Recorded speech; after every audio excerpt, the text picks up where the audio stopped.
and much to my surprise, he loved it. Every morning, once he finished scarfing down breakfast, he would go to the front door and sit next to the backpack, letting out a plaintive meow as he waited for me to get ready. Over the winter, we'd eschewed the bike in favor of a warm car, but now that spring was turning into summer and the weather was delightful when it wasn't raining, we biked. Currently, Bob was curled up in one of the big leather armchairs next to the fireplace, dozing. In the other chair was old Mr. Lowry, who came in every day for tea and to read his latest used book purchase. When he finished the book, he was currently reading a Laura Lippman mystery, he'd trade it back in for store credit and start the process all over again. He had done this pretty much since Eudora opened the shop. I liked the comfort of the routine. Plus, Mr. Lowry gave good feedback about new test recipes for my little kitchen. We didn't make a lot of food at the Earls Study, as it wasn't a restaurant, but we liked to supplement the pastries we brought in daily from the Sugar Plum Ferry next door with ones we made ourselves. Our Earl Grey tea shortbread was hugely popular, and I'd started adding homemade sourdough toasts to the menu a few times a week. Sometimes we did avocado toast with eggs on top. Other times I'd do a ricotta toast with figs and honey.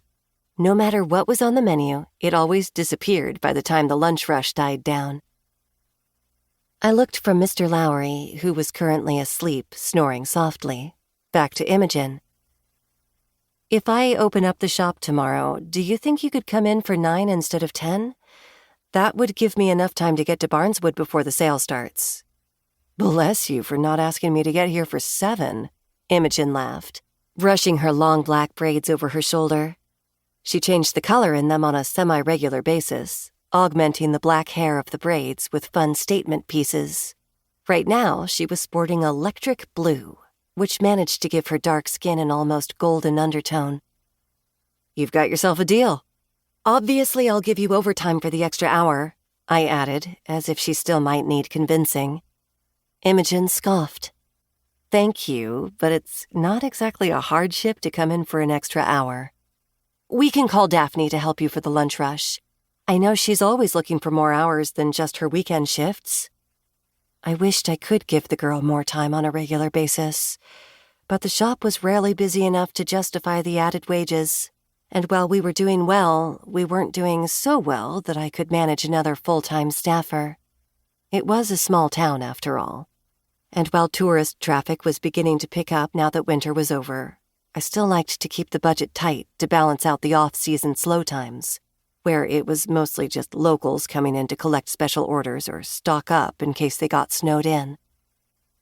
Being snowed in the Pacific Northwest didn't look the way it did in the Midwest by any means, but it rankled me sometimes that people made fun of our responses to ice storms. I'm sorry, but have you ever tried driving a car up a sharply inclined hill when the road is a literal sheet of ice? Try walking up it. Impossible. I cut out the notice from the paper and went into the office to slip it into my wallet. I had a relatively decent idea of where the sale was, and I'd driven to Barneswood a few times since I'd moved to Raven Creek. But just in case I got lost, I wanted to have the details handy. Looked like I was going on a store-sponsored shopping spree. I had to admit, I was more than a little excited. Chapter 2.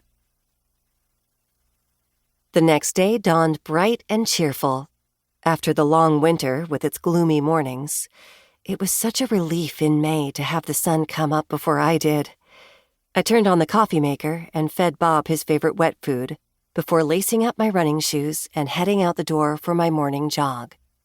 It was just before 6, and I went only about 3 miles, which gave me enough time to run home and have a quick shower before meeting Amy at the Sugar Plum Ferry around 7. She was there a lot earlier than that, prepping breads and pastries for the day, but 7 was plenty early enough for me.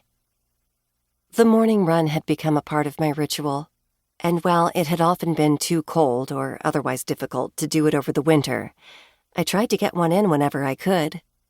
The morning air today was crisp, still holding the tiniest hints of winter's chill, and I was glad I'd decided to wear my long-sleeved running jacket. While the forecast for the rest of the day was sunny and warm.